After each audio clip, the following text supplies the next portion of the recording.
of the 2027 general elections, youths across Nigeria's 36 states as well as the Federal Capital Territory have made strong demands for urgent constitutional and electoral reforms.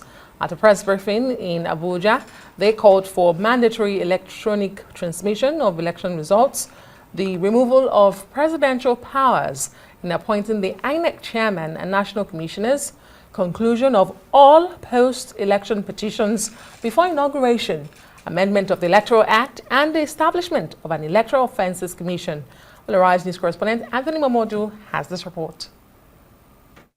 Are fast emerging as a formidable force in the country's political landscape, not just as voters, but also as aspirants and stakeholders.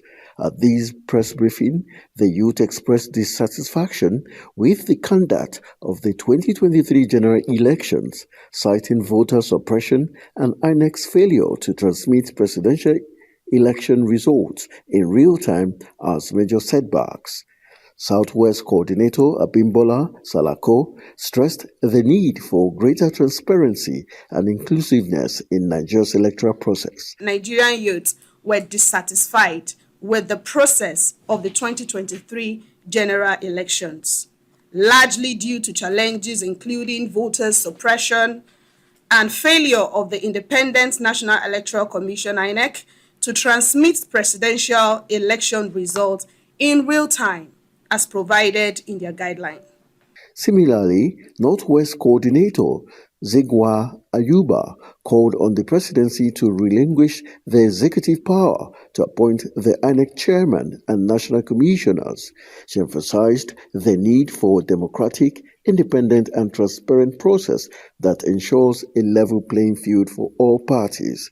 Now, can we have people, maybe let's say you want to be INEC chairman, and we Nigerians, your credibility, your integrity and everything will be made open to Nigerians. And Nigerians would decide and say, this is the person we want. Now we're in an age where polls can work, right? Polls can work, and these polls can work to help even the executive to know who Nigerians are more comfortable with. Other speakers highlighted the challenges faced in mobilizing young voters and issues surrounding the deployment of technology, including the BVAS machines during and after elections.